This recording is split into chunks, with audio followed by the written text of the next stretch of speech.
Hola amigos, ¿qué tal? César Bejar aquí, Zona RH nuevamente, junto a... Verónica Rodríguez, Muy un gusto bien. estar con ustedes.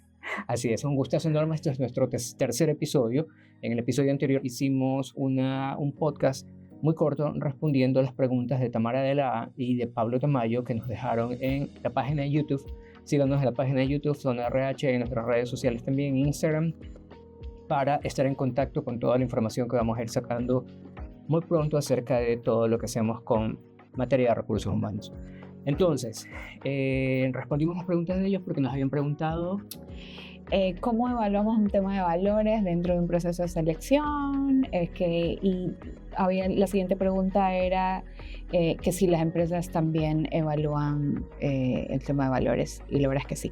Sí. Siempre, todo el tiempo. Sí, y yo conté también acerca de cómo lo hago yo, cómo lo manejo yo directamente, incluso con un programa de capacitación personalizado para cada individuo dentro de la organización, porque eso también me habían preguntado. De hecho, nos escribieron por interno y que cómo se hacía, que cómo podían acceder a eso. Pues bueno, obviamente para quien quiera, aquí abajo están los números telefónicos para que se puedan poner en contacto con nosotros. Súper interesante, la verdad. Sí, y que pueden también, si tú tienes un equipo de trabajo con el que quieras avanzar, con el que quieras trabajar, porque mira, lo más sencillo es despedir a la persona. Sí, correcto. Eso es lo más fácil. Decirle, ¿sabes qué, chao? Y que el universo se encargue de ese ser humano. Es que en realidad eso es lo que pasa, eso es lo que normalmente hace todo el mundo, pero no todo el mundo se preocupa por las personas. Por la persona, sí. No tanto por el trabajador, por la persona. Por el individuo, por el ser. En cambio nosotros sabemos que si hay una persona que está cometiendo un error, que está con algún problema, con alguna situación, con algún problema de tiempo presente, lo que nosotros hacemos es ayudar a la persona a que pueda salir de ahí, y no solamente se beneficia a él, se beneficia la familia de esa persona, se beneficia el entorno personal, se beneficia la empresa, se beneficia el departamento, se benefician los resultados finales de la organización. Entonces, ¿cuánto te cuesta sacar a una persona? ¿Cuánto te contratar cuesta a otra, entrenar a otra? Exacto. El costo es alto. Sí, a veces es mejor ayudar a estas personas a que empiecen a obtener nuevos datos, y créeme, los resultados son impresionantes porque te van a amar el resto de sus vidas, porque fuiste el único jefe o la única empresa que realmente se preocupó de ellos, más allá de verlos como simplemente fichas de ajedrez. Es un cambio de raíz, además, no es como un curso de capacitación que vas, que sales todo lindo y te dura 2-3 días, una semana máximo. Eso es un cambio profundo, de verdad, del ser humano, de la persona, que va mucho más allá que de una simple capacitación. Totalmente, sí. Entonces, eso es lo que nosotros buscamos, es tener ese punto de vista. Sí, obviamente hay personas a las que son muy pocos, en realidad estamos hablando del 20% de la población, y dentro de ese 20% hay un 2% que son realmente dementes, o sea que son realmente personas malas, con propósitos malignos. Esas personas obviamente no tienen compostura y a ellos sí hay que sacarlos de la organización. Pero en estas evaluaciones que tú haces también puedes evaluar, determinar si esa persona puede o no puede. Correcto. O está dentro de ese 2% sí. Que definitivamente. Correcto, todo eso se puede determinar. E incluso lo que sabemos hoy, con todos los estudios que se ha hecho a través de esta fundación, es que cuando las estadísticas de una empresa van a la bajada, tienes supresivos en tus líneas. Tienes gente que está haciendo todo y de todo para que a la empresa le vaya mal. Sí. Entonces se detectan esas personas. Vemos, lamentablemente es así. Sí, vemos si se las puede mejorar. Si no se puede mejorar, chao, te fuiste. Porque el que es demente, el que es maligno, la persona que es destructiva, no cambia con ninguna terapia, de ninguna forma. Entonces esas personas deben estar aisladas, separadas de la organización, y a veces no los detectamos hasta que ya está. Entonces yo recuerdo hace muchos años, estaba haciendo procesos de selección, no recuerdo en qué empresa, y un compañero me refiere a una chica. Ya. No era tan chica, ya tenía sus 37, 38 años. Okay. Esta empresa tenía operadores y operadoras, ¿no? Hombres y mujeres dentro de sus líneas, no eran solo hombres. Operativo. En la planta, exacto. Y la entrevisté, noté algo raro, pero la mujer muy, muy agradable, respondía a las preguntas, pero había algo que no me terminaba de cerrar. En esa época yo no utilizaba lo que utilizo hoy. Entonces, pero tenía esa intuición, tengo esa intuición. Claro, sí. Entonces, llamé a pedir referencias, había una fecha, había un tiempo en el que no cuadraba. Y de repente, indagando, entre un contacto y otro, había sido una de las cabecillas de un sindicato que se formó en una organización, en un laboratorio. Wow. Imagínate si esa persona entraba a una organización. Claro. Entonces, nosotros protegemos a los dueños de empresas, protegemos a las empresas, protegemos a las personas que son buenas. A las personas de bien siempre se las protege. Mi jefe tiene un lema que dice: siembra en tierra fértil. Es así. Siempre lo dice. Si vas a invertir, invierte en una persona que realmente tenga el potencial y los valores, otra vez, para poder desarrollarla. La intención es que se queden dentro de la compañía, ¿no? Por eso también medimos valores dentro de un proceso de selección, porque es mucho más fácil tú darte cuenta ya cuando está dentro. Sí. Pero tú en la compañía, tú quieres que se quede para largo, no contratar a una persona que luego evidencias que tiene algunos conflictos no resueltos y eso. Bueno, sí, es que son compañías que no hacen los procesos como tú los haces. Por supuesto, sí. Y después empiezan a tener inconvenientes y los inconvenientes se vuelven. Entonces la rotación y entonces... Así es. Así es. Bueno, hoy, amigos, lo que vamos a hacer después de este breve resumen que hemos hecho, vamos a continuar con las preguntas que nosotros enviamos en la encuesta a nivel nacional. Qué interesante. Vamos a ver qué dicen. Mira, la pregunta que nosotros hicimos como grupo fue: si tuviera la oportunidad de hacerle una sola pregunta a un grupo de profesionales expertos en recursos humanos, ¿cuál sería esa pregunta? A ver. La primera que nos hicieron fue: ¿en qué se basan para escoger a los empleados de las empresas y cuál es su factor determinante al momento de contratarlos? Que eso lo respondimos en el podcast número 1. Sí. Profundizamos un poco más con el tema de valores con el podcast 2 y hoy vamos a continuar con las otras preguntas. Entonces, aquí alguien nos pregunta: ¿qué me falta para llenar la expectativa a un puesto de trabajo? ¿Quieres que comience yo o comienzas tú, Vera? O sea, expectativa es que tú no llenas una expectativa en un puesto de trabajo. O sea, pienso que la pregunta no está bien formulada del todo. ¿Y qué me falta? Pues deberíamos evaluar a esa persona como para decir qué te falta para un puesto X, ¿no? En una empresa X. En una empresa X. Claro. O sea, no porque un jefe de producción, por ejemplo, en una empresa camaronera no es lo mismo que una textil, ni una plástica, ni una empresa comercial. Alimentos, o sea, no. O sea, se necesitan muchas cosas distintas. No todo el mundo tiene ese conocimiento. A veces creemos que porque yo tengo la experiencia y tengo la jefatura, tengo la supervisión, la coordinación y los estudios en X, ya me sirve para ABCDF. No, en muchos de los casos necesitas esa experiencia dentro del mismo mercado. Correcto. Entonces, sí es un poco difícil, mi querido amigo, déjame ver si tengo aquí el nombre de la persona. No la tengo. No lo digamos, pero... Sí, sí, es un poco difícil determinar qué le hace falta para cumplir expectativas, porque tampoco no se cumplen expectativas, ¿no? No, tú cumples una expectativa de resultados dentro de la ejecución de tu puesto de trabajo. Correcto. Eso sí, lo que no tienes es una expectativa para que te contraten. Correcto. Okay. Porque yo no es que voy a ver a la persona y digo, voy a esperar a que esa persona sea la adecuada. No funciona de esa forma.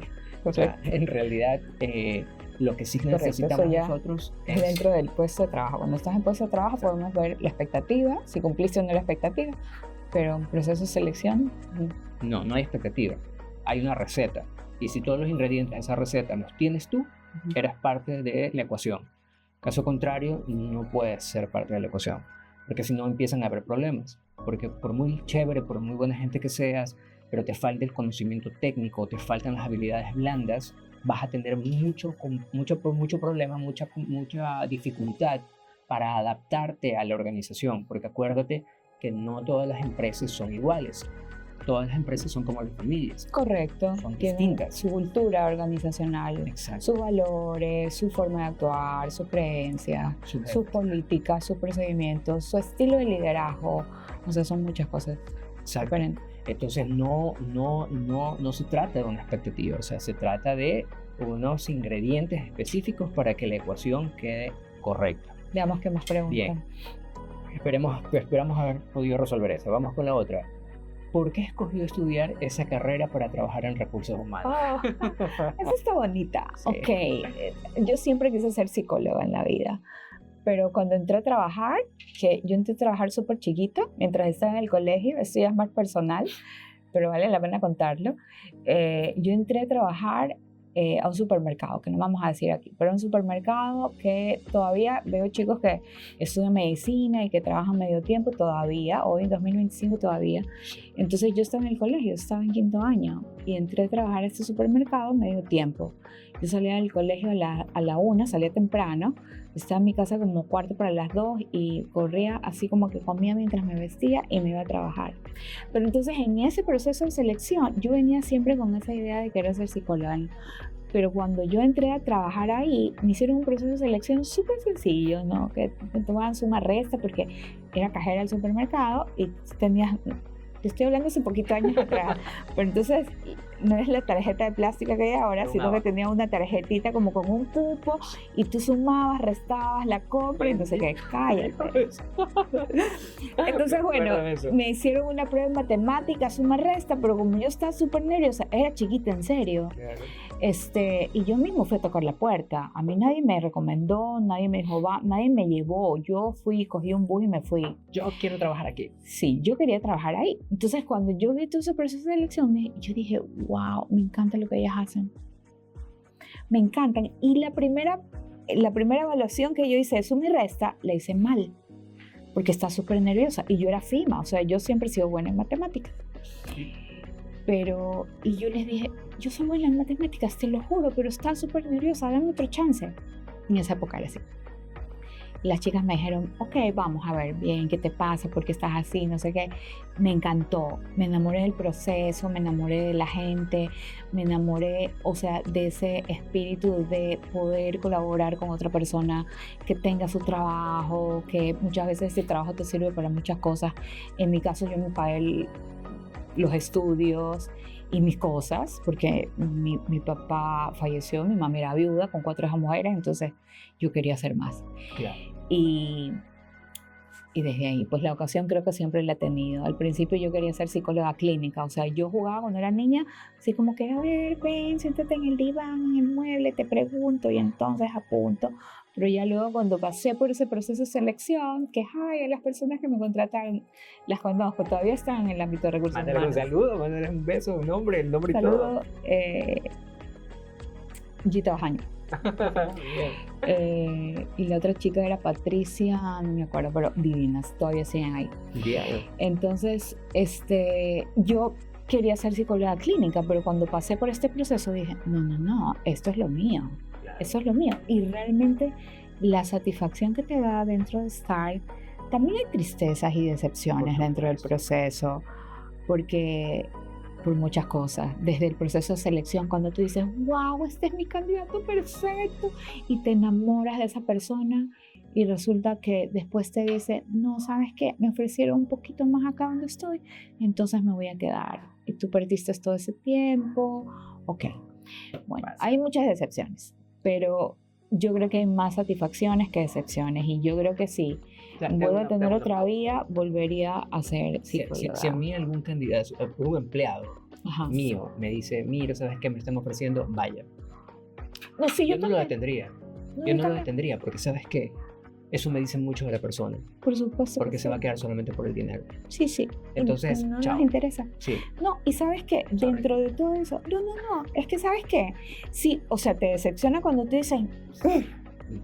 El tiempo. Pero siempre, ya he aprendido, al principio era como que frustrante, ¿no?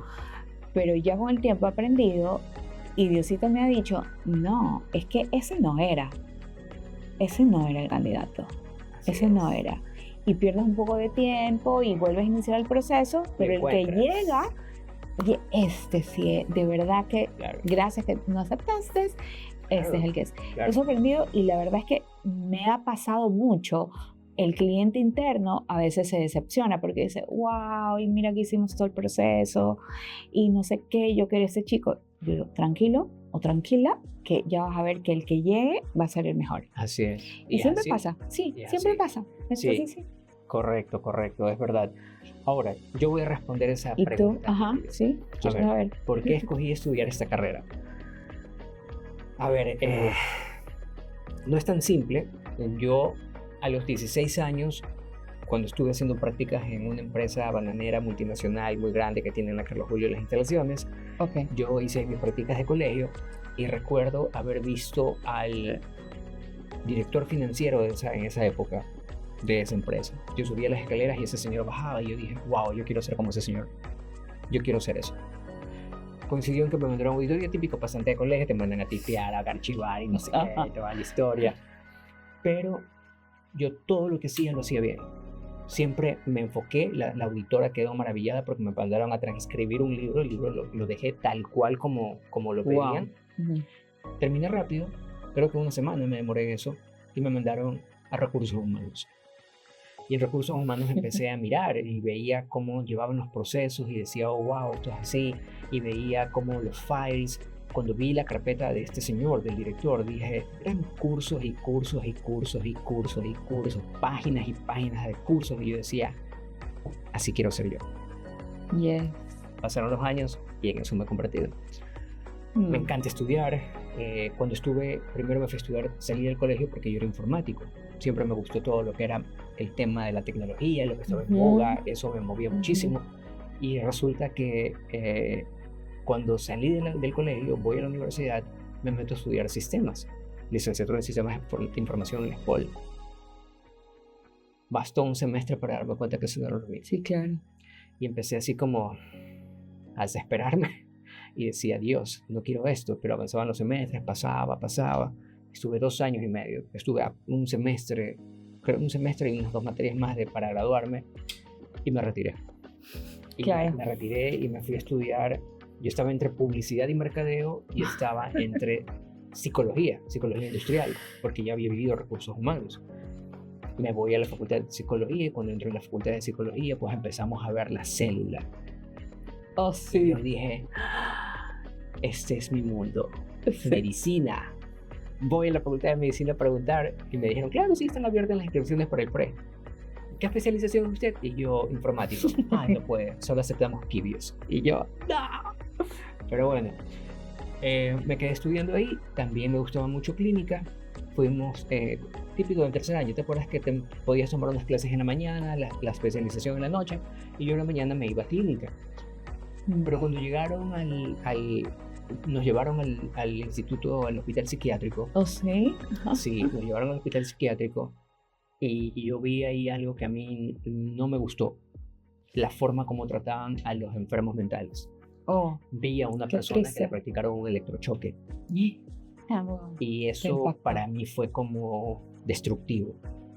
O sea, yo creo que los conocimientos que tú tienes tienen que ponerse al servicio de la humanidad para poder ayudar a otros. Correcto. Pero hacerle un electrochoque a alguien no es nada de ayuda. No. O sea, estás quemando a esa persona, la estás destruyendo, estás causando en la parte espiritual y en la parte mental, estás causando una destrucción completa. Sí, sí.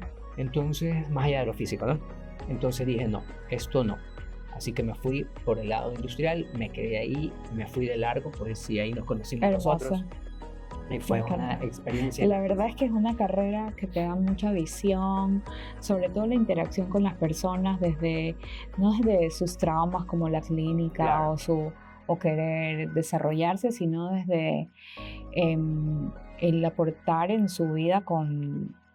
Yo les digo, siempre abrir la puerta de una organización a otras personas es muy satisfactorio, ¿no? Claro, es como abrir las puertas a tu casa a alguien. Sí, correcto. Por eso te esfuerzas tanto o sea, en mi caso, nosotros hacemos un proceso de selección súper completo, muy detallado. Te conviertes en un investigador también. Claro, total.